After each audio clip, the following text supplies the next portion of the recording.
Halo loh, apa kabar? Assalamualaikum warahmatullahi wabarakatuh. Kita ketemu lagi dalam program membaca berita di balik berita, off the record, dan masih terus bersama kami. Saya Hersbun Arif. Dan saya Agibeta senang sekali menjumpai Anda hari ini. Semoga kita semua dalam keadaan sehat. Dan sepertinya sudah banyak yang mau melakukan perjalanan luar kota, Mas Ersu, karena ini adalah weekend yang panjang gitu ya. Karena Oh ada iya, cuti bersama rupanya hari Jumat kan. wah, Jadi 4 hari nih. saya nggak pernah, soalnya udah kebiasaan nggak pernah tahu yang gitu-gitu. Sejak sejak jadi wartawan kan saya nggak pernah mengerti namanya itu long weekend atau apa cuti panjang, nggak ada ya. Kalau waktunya libur ya libur, kalau waktunya masuk walaupun orang libur ya kita tetap masuk aja gitu ya. Jadi sudah terbiasa, saya nggak menghafalkan itu. Jadi akan ada libur panjang ini hari Jumat ya.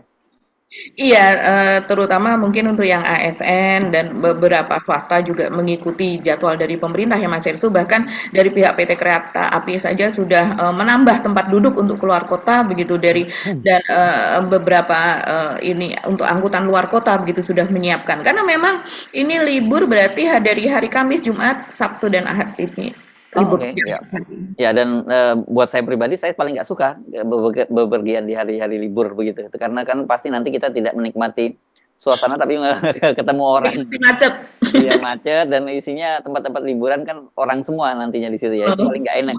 Jadi paling enak kan kalau pas orang masuk kerja dan kita libur. Nah, itu paling enak. Terasa dunia milik kita sendiri. Oke, tapi orang punya kebiasaan masing-masing Ya. dan punya kenikmatan masing-masing. Tapi saya kira di luar persoalan bahwa ada saudara-saudara kita, keluarga kita yang mau menikmati liburan, tapi banyak juga yang saya kira sekarang ini boro-boro mikirin liburan karena beban hidup juga semakin berat kan Ya, situasinya. Ya, Mbak Agi, betul. kemarin kalau pemerintah itu tetap membantah, bukan pemerintah yang membantah, Pertamina membantah bahwa Pertalite akan dihapuskan, tapi realitasnya itu udah mulai dikurangi dan itu kita udah hafal lah gayanya seperti itu. Baik pelan-pelan ya pasti nanti Pertalite akan hilang dan orang dipaksa untuk memilih beli Pertamax atau Pertamax Green gitu yang harganya jauh lebih tinggi. Dan Mhm. yang jelas bahwa dengan hilangnya Pertalite itu tentu saja dampaknya nanti terhadap transportasi ya. Kalau transportasinya itu naik, ya berarti nanti barang-barang yang lain ikut naik. Itu dan artinya apa, kebutuhan kita semakin berat. Kalau Pak Jokowi pamer ada pertumbuhan mencapai 5,11% itu, terus artinya buat rakyat apa sih pertumbuhan itu kan gitu. Kalau kemudian faktanya misalnya pertumbuhan itu ternyata ya hanya angka statistik, bukan nggak, dan itu tidak ada dampaknya langsung ke rakyat karena hanya pada kelompok-kelompok tertentu, terutama mereka pemilik modal kan gitu Mbak Agi. Iya iya, betul sekali Mas Hersu. Jadi memang kalau, kita melihat ada beberapa SPBU itu yang sudah, menulis kosong, habis Ya. begitu kan untuk yang Pertalite begitu, dan, kemudian ya kita sudah tahu memang sudah diberitahukan oleh Pak Luhut bahwa ini, eee, apa namanya, yang baru itu Pertamax Green ya, 92 RON-nya atau 95 saya tidak tahu karena, batas bawah RON kita itu kan ditetapkan 91 begitu Mas Hersu, untuk oktan ya, kadar oktan. Nah, sepertinya tahun ini akan diberlakukan dan seperti kata Mas Hersu tadi semuanya ini kalau yang namanya bahan bakar itu naik itu sudah pasti akan berdampak kepada inflasi. Jadi semuanya pasti akan naik baik itu harga rumah, harga kebutuhan sehari-hari, sembako, sekolah, pendidikan, biaya hukum apa dan sebagainya itu pasti akan naik juga karena dampaknya pasti akan besar. Tapi ya kita akan melihat ya Mas Hersu saat ini yang rame yang sudah sangat rame ini biaya pendidikan nih Mas Ya, Hersu. ya, ya, ya, pendidikan ya. Kemarin kita membahas bagaimana di heboh di Universitas Jenderal Sudirman, tapi bukan soal soal ini bukan soal UKT-nya yang justru dicorotan, tapi gaya hidup rektornya, tapi wakil rektornya ya waktu kemarin itu yang hedon gitu. Ya, dan tapi itu kan dalam rangka dia hadir pada saat mahasiswa itu Iya, memprotes menuntut. UKT Betul, begitu. betul lah. Ini yang saya kaget-kaget adalah yang terjadi di Riau, di Unri ya, Mhm. di Pekanbaru ini ya.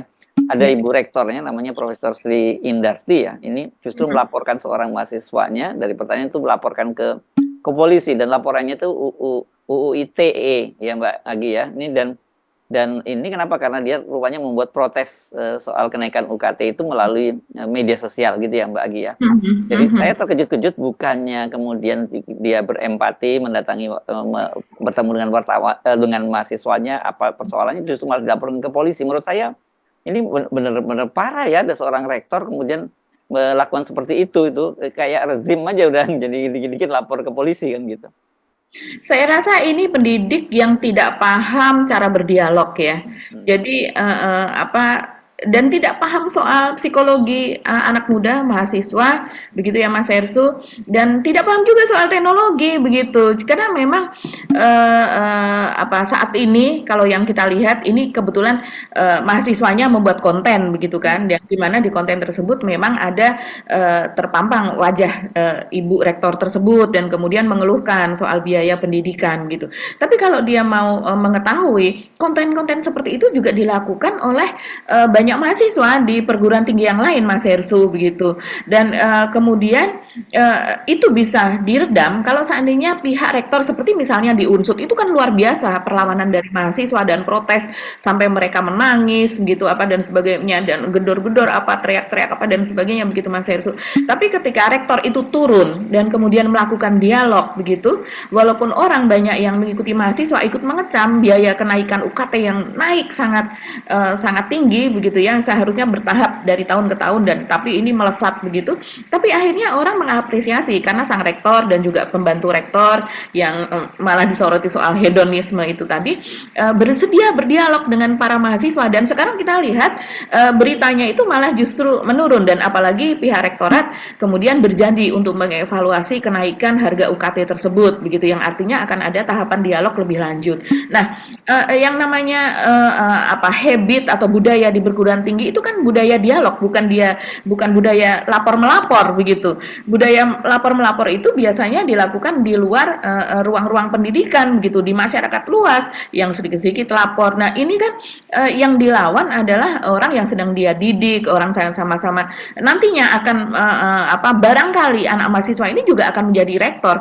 Kalau seandainya rektornya saja sudah mencontohkan ini dengan cara melaporkan yang bersangkutan, ya dia mencontohkan bahwa kalian nanti kalau sudah menjadi pejabat begitu ya, kalian bisa melakukan hal yang sama seperti saya begitu. Ini sebuah pendidikan yang sangat-sangat tidak baik, apalagi kalau seandainya pelaporan itu tidak didahului dengan percakapan, tidak didahului dengan diskusi lebih dulu, tapi langsung melaporkan Mas Hersu. Dan ironi ini perempuan ya, bagi rektornya ya. Biasanya kan orang perempuan tuh jauh bisa lebih berempati, memahami. Karena memang sekarang ini kan banyak sekali anak-anak itu yang bisa sekolah, tapi belum tentu bisa kuliah, terutama ya. Belum tentu mereka ini juga punya keleluasaan untuk biayanya, pembayaran dan sebagainya, untuk biaya hidupnya dan sebagainya. Jadi alih-alih mestinya mereka berempati seperti yang Anda katakan tadi, kenapa nggak diajak dialog dan kemudian mereka coba dengar apa sih problemnya dari mahasiswa, bukannya kemudian dilaporkan ke polisi. Ini menurut saya ini disayangkan dan itu terjadi di kampus tuh, itu menurut saya betul-betul nggak bisa kita pahami lah dengan akal sehat itu. Iya. Memang kalau yang saya baca ya Mas Hersu ini yang membuat video begitu ya. Ini saya bacakan saja ini dari cakaplah.com ya. Dia mengatakan jadi si pelaku ini atau anak mahasiswa tersebut dilaporkan ke polisi karena membuat sebuah video konten terkait kebijakan UKT yang mahal. Melalui aliansi mahasiswa penggugat itu dia membuat itu Karik gini namanya bersama rekan-rekannya melakukan aksi berupa meletakkan alma mater di depan logo UNRI gitu. Mereka juga membuat undangan kepada rektor tapi tidak ada dari pihak rektorat yang datang. Ini diajak bercakap saja tidak mau. Tapi kemudian yang disayangkan adalah Karik kemudian membuat konten video alma mater kampus yang diberi harga atau dijual. Nah, ini mungkin yang dipersoalkan. Dia dilaporkan diduga menyerang atau menuduh suatu hal dalam video karena menyebut Sri Indarti yaitu sang profesor rektor tersebut selaku rektor sebagai broker pendidikan Universitas Riau dan menampilkan foto dari ibu rektor tersebut. Jadi ini sebenarnya salah paham juga dan kemudian juga karena ketiadaan ruang diskusi itu tadi. Iya, dan itu satir kan katanya Mbak ya, hanya satire kan itu ya. Iya. Biasanya mahasiswa zaman sekarang itu terbiasa mereka terbiasa berbicara di ruang net atau internet gitu ya. Mereka biasa kalau saya lihat Gen Z, milenial dan sebagainya itu kan aktif menjadi netizen dan di situ mereka biasa berbicara dengan cara satir, dengan cara sarkas kayak seperti itu yang barangkali bagi generasi di atas usia 50, 60 seperti itu Mas Hersu itu kadang-kadang menganggap itu sebagai sesuatu serangan begitu ya. Mereka tidak paham cara-cara mereka mungkin tidak menonton bagaimana komika berbicara itu lebih sarkas lagi, lebih banyak satir yang sangat pedas dan dalam, dark malah ya. Banyak yang melakukan dark joke begitu kan, yaitu lelucon-lelucon gelap gitu yang benar-benar di pinggir jurang begitu. Jadi memang ada gap juga Mas Yesu kalau saya menduga ini ada gap juga antara cara bercakap antara yang pihak yang generasi lebih dahulu walaupun dia seorang rektor gitu ya dengan mahasiswanya. Ya, dan ini mudah-mudahan saja polisi ya kan menempuh jalur yang namanya apa restoratif justice ya. Saya kira nggak perlu kemudian ada seorang mahasiswa yang sedang berjuang untuk soal memperjuangkan UKT gitu, kenaikan UKT, tapi kemudian harus menghadapi kasus pidana dan apalagi kemudian juga nanti disertai dengan sanksi-sanksi akademis kan begitu. Padahal kan anak-anak ini saya kira ini kan anak-anak yang itu jadi masa depan kita seperti yang Anda sebut tadi ya, karena Pak Jokowi kan selalu bicara tentang mimpi Indonesia emas tahun 45 dan sebagainya. Tapi kalau kalangan kampus, kalau kemudian mereka sendiri banyak yang kesulitan untuk menyelesaikan kuliah karena uang UKT yang terus naik, ya itu semua saya kira cuma omong-omong aja Mbak Agi. Iya, dan sekarang berkembang di netizen begitu Mas Hersu yang ketika banyak sekali protes soal UKT ini naik, belakangan juga ada yang menyoroti soal UI begitu ya Mas Hersu yang sampai ratusan juta itu uang masuknya. Tapi saya rasa itu adalah yang kan ada beberapa golongan ya, mungkin itu golongan jalur mandiri kalau gitu ya. jalur mandiri. Mungkin itu yang jalur mandiri itu tadi yang memang kan ada proses subsidi ya, subsidi silang ya. Biasanya seperti itu juga ada di universitas-universitas lain gitu. Tapi karena kondisi sekarang ini memang lagi ya ekonomi sedang sulit begitu Mas Hersu, uang rupiah anjlok begitu kan. Sepertinya tidak terasa, tapi kita coba lihat di sekeliling kita dengan anjloknya nilai rupiah, kurs terhadap dolar itu tadi, itu menyebabkan barang-barang bahan kita kan masih banyak sekali bahan-bahan impor gitu ya untuk membuat segala macam peralatan yang sehari-hari kita pakai begitu. Itu menyebabkan sedikit demi sedikit apapun barang-barang yang kita beli itu ada kenaikannya. Ya itu juga padahal pendapatan tidak naik. Itu yang menyebabkan orang frustrasi begitu juga apalagi ketika biaya pendidikan ini naik sangat tinggi sehingga baik itu dalam rangka untuk mensubsidi maupun tidak itu tetap menjadi sorotan dan menjadi bahan protes Mas Arisul saat ini. Ya ini banyak sekali di medsos yang mengatakan bahwa kemarin ada yang menawarkan pendidikan gratis, pendidikan one family one graduate, katakanlah begitu, satu rumah, satu keluarga, satu sarjana, itu salah satu yang digaungkan oleh 03 ya, itu Ganjar dan Mahfud begitu, salah satu visi misi mereka. Dan kemudian kalau dari Anies mungkin biaya pendidikan yang lebih murah dan kemudian juga alokasi APBN yang lebih besar kepada sektor pendidikan untuk pembangunan sumber daya manusia dan sebagainya. Tapi ternyata kan mereka tidak memilih kedua capres dan cawapres ini yang memiliki visi misi ke soal pendidikan, tapi lebih memilih kepada makan siang gratis, susu gratis dan sebagainya. Itu yang berkembang di medsos saat ini dengan fenomena soal biaya pendidikan yang tinggi saat ini, Mas Hersu. Yes, oke. Oke, kita pindah ke mana? Kita mau pakai taksi terbang ke IKN?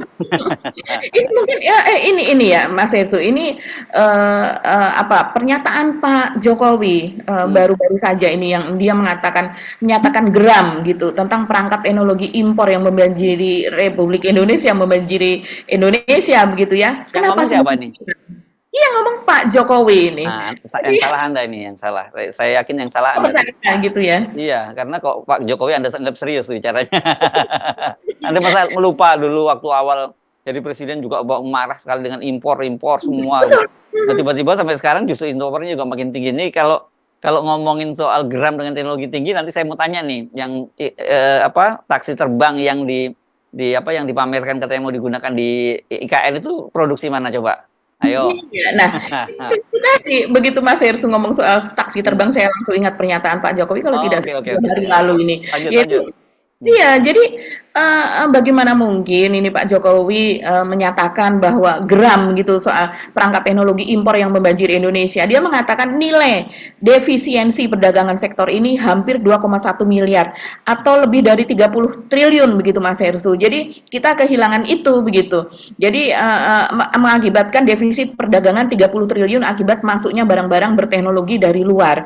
Nah, kata Pak Jokowi seharusnya kita itu meningkatkan melakukan terobosan-terobosan begitu ya untuk meningkatkan penelitian begitu ya supaya di Indonesia ini ada penemuan-penemuan baru lah begitu atau meningkatkan produksi untuk barang-barang dengan teknologi tinggi begitu karena katanya GDP kita itu gross domestic product kita GDP paling besar yaitu 46%, sementara itu terbesar di ASEAN dan kemudian tapi kita seperti Apple misalnya kita hanya mensuplai dua saja menjadi supplier karena padahal Apple itu membutuhkan 320 supplier untuk semua perangkat Komponen-komponen ya.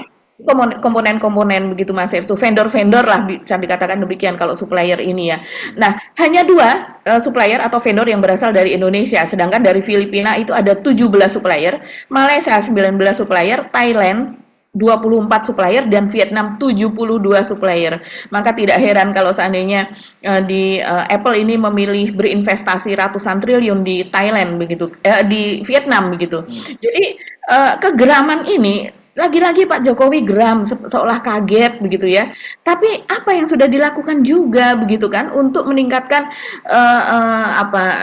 penelitian atau dana-dana pendidikan, dana-dana penelitian untuk Indonesia. Kita tahu bahkan banyak sekali lembaga-lembaga yang kemudian itu di dalam tanda kutip dibunuh begitu ya Mas Hersu dan kemudian banyak yang kemudian disatukan mereka itu ke dalam badan riset dan inovasi BRIN begitu kan. Nah, ini kan banyak sekali peneliti-peneliti itu yang mengeluh soal ini. Jadi mereka tidak seleluasa dulu lagi. Padahal dulu itu kan dibentuk berdasarkan sektor-sektor yang tersendiri sehingga supaya mereka lebih leluasa, lebih maju dan mandiri begitu. Dan jadi ini seperti yang tidak melihat kepada diri sendiri gitu. Kayak asal bicara saja seperti itu. Dan sekarang apalagi ditambah kita tahu dari OIKN, otoritas IKN sendiri mereka mengatakan bahwa IKN itu adalah eksperimen dari Pak Jokowi. Loh, ini bagaimana bisa eksperimen Pak Jokowi? Kalau kita menunjuk ini Pak Jokowi pribadi ya sebagai seorang presiden melakukan eksperimen dengan dana APBN begitu kan? Kalau betul ini eksperimen dengan dana APBN sebesar ratusan juta begitu, ratusan triliun begitu Mas Hersu. Ini luar biasa sekali begitu dan kemudian ya kalau Pak Jokowi tadi mengatakan soal teknologi, ternyata saat ini sudah diuji coba taksi terbang begitu ya, taksi terbang di Bandara Curug Tangerang gitu belum lama ini dan kemudian itu nanti akan digunakan di IKN. Nah, ini kan juga merupakan teknologi dari luar dan lagi-lagi ini teknologi dari Cina yang dipilih begitu. Bahkan kalau saya melihat Mas Hersus secara internasional, taksi terbang ini dibuat juga oleh Jerman, dibuat oleh Amerika, dibuat oleh Jepang dan banyak negara lain yang dengan teknologi tinggi mereka sudah membuat taksi terbang ini. Rencananya taksi terbang ini kalau menurut otoritas IKN itu memiliki kecepatan 200 km per jam dan kemudian biayanya rendah dalam tanda kutip ya karena ini isinya 2 orang dengan biaya 750.000. Ya, ya, ya. Di tempat lain bahkan di IKN masih banyak stunting. Ini betul-betul banyak sekali kontradiksi yang terjadi di Indonesia ini. Dan saya membayangkan katanya kotanya itu compact gitu, kota yang di IKN itu dan orang bisa jalan dari satu titik ke titik lain bisa jalan kaki nyaman atau kalau enggak kendaraan-kendaraan yang apa istilahnya dengan kendaraan listrik ya di situ ya Mbak. Terus ini taksi ini mau digunakan kemana ya? Saya membayangkan 200 kilo itu Balikpapan nggak sampai 200 kilo dari IKN. Kemudian Samarinda juga tidak. Sementara daerah-daerah lainnya kemana itu 200 kilo itu. Jadi saya nggak paham ini. Apakah kemudian semua teknologi mau ditaruh di sana dan kemudian fungsinya untuk apa? Gitu. Siapa yang akan menggunakan itu? Apakah para pebisnis kelas atas atau pebisnis dunia yang warawiri di kota IKN gitu yang menggunakan taksi terbang ini gitu? Iya, itu kan 200 km itu per jam. Barangkali ini kan kendaraan listrik juga nih Mas Hersu basicnya. barangkali kalau melakukan, apa namanya, 2 jam gitu, perjalanan 2 jam, berarti itu keluar dari IKN, bisa jadi seperti itu. Kita juga belum tahu nanti ini seperti apa sih jadinya, begitu ya. Tapi yang jelas, itu sudah di-endorse, bahkan dari sejak tahun lalu pihak IKN juga mengatakan bahwa nanti akan ada mobil terbang di sini, mengatakan Hmm. seperti itu.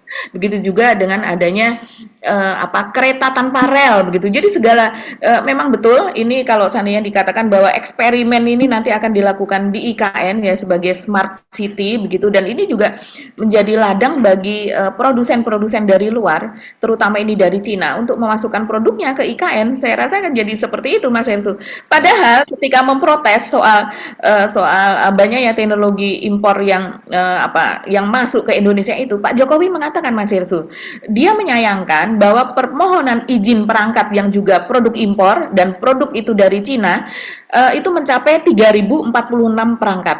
Sedangkan Indonesia hanya 632 perangkat. Ini untuk melakukan izin begitu atau uji perangkat begitu, Mas. Kan Ya. biasanya kalau teknologi tinggi itu kan ada ujiannya baru kemudian ada diperbolehkan gitu ya sertifikatnya begitu.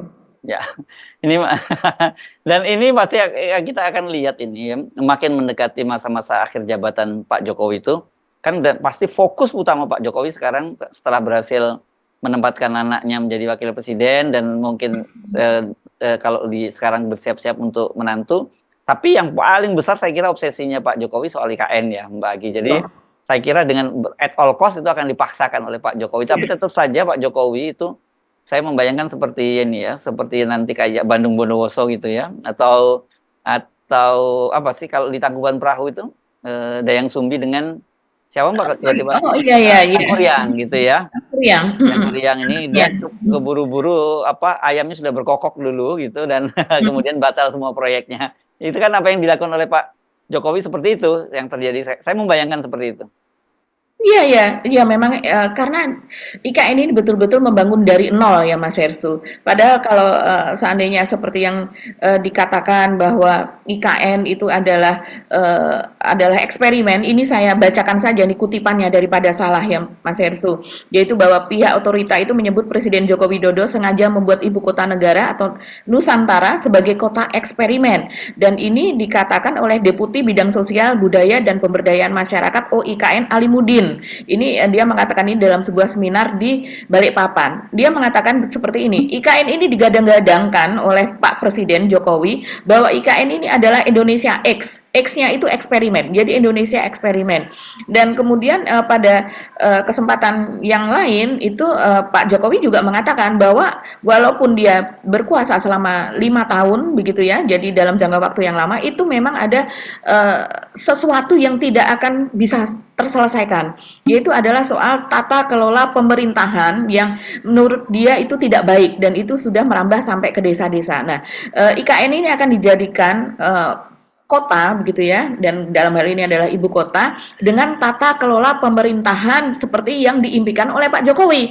Begitu juga dengan teknologi apa dan sebagainya seperti yang diimpikan oleh Pak Jokowi. Itu yang dikatakan sebagai eksperimen itu tadi. Tapi kalau kita melihat dari cara pembangunan yang dari nol gitu ya, padahal kalau seandainya ingin membuat contoh yang seperti ini tentang tata kelola pemerintahan dan kemudian teknologi tinggi dan sebagainya, kenapa tidak mencari satu kota begitu yang ada di tengah Indonesia dan kemudian kota yang sudah jadi, yang sudah beradab, yang sudah ada budayanya di situ, yang apa namanya sudah ada warganya di situ dan warganya bukan hanya ASN tapi betul-betul warga begitu yang ada di situ. Itu kemudian yang dikembangkan, teknologi yang dikembangkan, kehidupannya lebih baik, disejahterakan dan sebagainya begitu Mas Hersu. Jadi ini memang seperti kata Mas Hersu tadi betul-betul dibangun dari nol, yang dimana di situ tadinya minim kita katakan peradaban adalah karena di situ minim apa namanya warga begitu ya. Ada warga di situ Mas Hersu sekitar berapa ribu dikatakan demikian, tapi mereka ini kan tidak terpusat di satu lokasi begitu di wilayah inti IKN. Bahkan pada waktu mulai pembangunannya saja warga ini juga sudah di ultimatum untuk pindah dari lokasi atau tempat mereka berada selama puluhan tahun bahkan ratusan tahun sudah berada di situ, yaitu masyarakat adat dan sebagainya. Jadi yang dikatakan tadi bahwa ada eksperimen gitu ya untuk bidang sosial, budaya, pemberdayaan masyarakat dan sebagainya, ini jadinya saling saling tidak sinkron gitu ya. Apa yang dikatakan dengan apa yang dilakukan, saya rasa ini banyak sekali yang tidak sinkron di IKN ini. Apalagi kemudian belakangan ini Mas Hersu dari pihak pemerintah juga mengatakan, misalnya ini dari pemerintah yang membuka 71.643 formasi CPNS 2024 untuk ditempatkan di IKN. Ini sudah 71.000 lebih itu dibuka formasinya, sebagian besar menjadi ASN, sebagian besar adalah pegawai kontrak begitu ya, sebagian lagi adalah pegawai kontrak. Tapi dari sini saja kita melihat ketidakkonsistenan. Tadinya dulu zaman almarhum Pak Cahyokumolo itu kalau tidak salah 60.000 atau berapa begitu rencananya, tapi kemudian pemerintah mungkin dia melihat realitas di lapangan tidak mungkin, akhirnya sekarang ini kan hanya sekitar berapa belas ribu saja rencananya, dan pada tahap awal mungkin sekitar 6.000, itu pun mundur-mundur terus dan baru akan dilakukan pada bulan September begitu, karena lokasinya atau tempat rusun untuk ASN itu baru jadi sekitar 40% dan itu akan digunakan untuk mereka yang akan mengikuti upacara 17 Agustusan yang katanya mungkin jumlah undangannya sekitar 6.000. Ini kan ya seperti kata Mas Hersu tadi, segala sesuatu yang dilaksanakan secara terburu-buru, hasilnya akan selalu berubah dan kemudian berubah gitu. Yes, oke. Topik lain apa yang kita akan bahas selain ini? Mas Hersu, kalau topik yang lain ini kayaknya masih berkaitan dengan IKN melulu nih, kalau saya lebih tertarik. Ya. Lebih tertarik untuk membahas soal IKN ini, Mas Hersu, karena memang luar biasa sekali. Sekarang sudah bulan Mei dan kemudian upacara itu bulan Agustus begitu ya. Bulan Juli Pak ini udah akan pindah ke sana duluan, Pak Basuki gitu ya. Iya, Pak Basuki Juli, Pak Basuki Juni ya, Pak Basuki Juni. Ya. Bulan depan dong. Iya, harusnya lebih cepat begitu kan katanya Pak Basuki bulan Juni, dan kemudian Pak Jokowi itu bulan Juli, 1 bulan sebelum upacara tersebut begitu. Ya. Nah, makanya kemarin Pak Luhut juga meninjau IKN begitu Mas Hersu, dan IKN ini mungkin menyadari juga situasi di lapangan. Mereka sudah menyiapkan psikolog juga Mas Hersu buat PNS yang terdampak pemindahan ke IKN. Jadi mereka sebetulnya menyadari bahwa ini akan ada perubahan yang sangat besar kepada PNS, makanya itu tadi sudah antisipasi untuk menjaring CPNS yang baru fresh graduate untuk langsung dipindahkan ke IKN. Jadi mereka bukan dari PNS yang misalnya sudah puluhan tahun di Jakarta, puluhan tahun di di Jabodetabek misalnya, tuh kemudian tiba-tiba pindah ke sana dan stres gitu.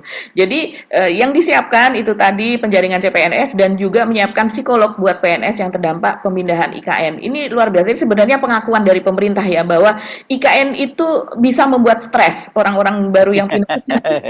Dan saya kira buat Pak Basuki oke lah, gua masuk bulan Juni tapi kan Oktober udah selesai masa jabatan kata dia. Kan gitu. Nah, silakan para menteri-menteri lain yang akan dipilih oleh Pak Prabowo nanti siap-siap ke IKN. Tapi Pak Prabowo sendiri bilang orang gua juga nggak akan mau tinggal di IKN gitu. Iya, memang ada bisik-bisik begitu yang mengatakan kan Mas Hersu bahwa sebetulnya kalau Pak Jokowi pun selain sudah pindah ke IKN, upacara 17-an IKN pada bulan Agustus, dan kemudian pelantikan Pak Prabowo itu dipastikan versi Pak Jokowi akan dilakukan di istana IKN begitu kan. Tapi ada yang mengatakan bahwa sebetulnya Pak Prabowo begitu tidak menghendaki itu. Ya, kalau saya secara psikologis itu mendukung Pak Prabowo. Kenapa? Kita walaupun IKN akan membuat sejarah baru, tapi yang namanya paling bersejarah bagi kemerdekaan Indonesia adalah Istana Merdeka, begitu, Istana Negara. Siapapun presidennya ingin dilantik di sana, begitu Mas Hersu. Itu penuh dengan sejarah kan di sana, yang bagaimana kita merebut Istana Merdeka itu, begitu, yang tadinya itu adalah istana Belanda, begitu ya. Kemudian ketika kita merdeka, kita menempati itu dan ditempati dari sejak zaman Presiden Soekarno sampai dengan sekarang dengan segala polemik yang terjadi di sana kita begitu, ada presiden yang kemudian mundur di tengah jalan dan sebagainya. Bagaimana reformasi, pembacaan Pak Harto di sana ketika dia mundur dan sebagainya, penuh dengan sejarah di sana.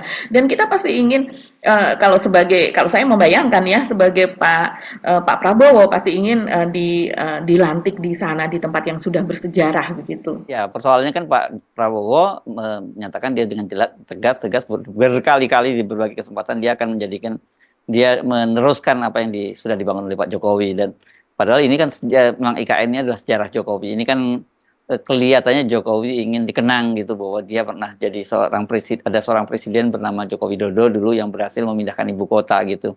Walaupun juga bahwa sebenarnya bisa jadi terjadi nanti akan ada di sejarah akan mencatat ada seorang presiden yang bernama Joko Widodo yang punya ambisi ingin memindahkan ibu kota, tapi kemudian karena tidak punya konsep yang jelas, cuman modelnya kerja saja dan itu kemudian jadi batal. Bisa aja seperti itu juga loh Mbak Agi. Jadi ini karena kalau lihat tanda-tandanya peluang untuk IKN gagal itu sangat besar, apalagi kalau kita ngomong dari sisi Gerindra ya, timnya Pak Prabowo sendiri, kayak ini kakak iparnya yang juga seorang ekonom, karena dia pernah jadi Gubernur Bank Indonesia, Pak Sudrajat Djiwandono kan dengan tegas menyatakan kalau suruh milih antara meneruskan pembangunan IKN atau program makan siang gratis buat yang 80 juta orang ya yang dijanjikan oleh Prabowo Gibran, ya mereka akan milih makan siang gratis karena itu janji kampanye mereka. Sementara kalau IKN kan mereka nggak ada Pak Prabowo nggak perlu merasa salah gitu.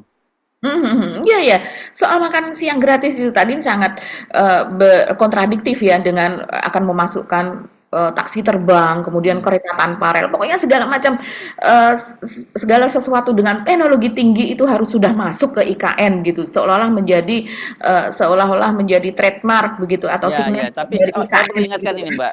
Ini perlu kita ingatkan ini seperti ketika Pak Jokowi dulu mimpi membangun mobil nasional, membangun Hmm, SMK. Saya ya. kira sebenarnya nggak jauh-jauh dari situ. Ini cuman polanya sekarang kelihatannya lebih canggih aja gitu taksi terbang. Tapi ini kira-kira nanti sama dengan seperti SMK lah gitu. Iya ya, apalagi ini produk dari luar yang akan dimasukkan begitu saja, bukan produk dari kita begitu kan.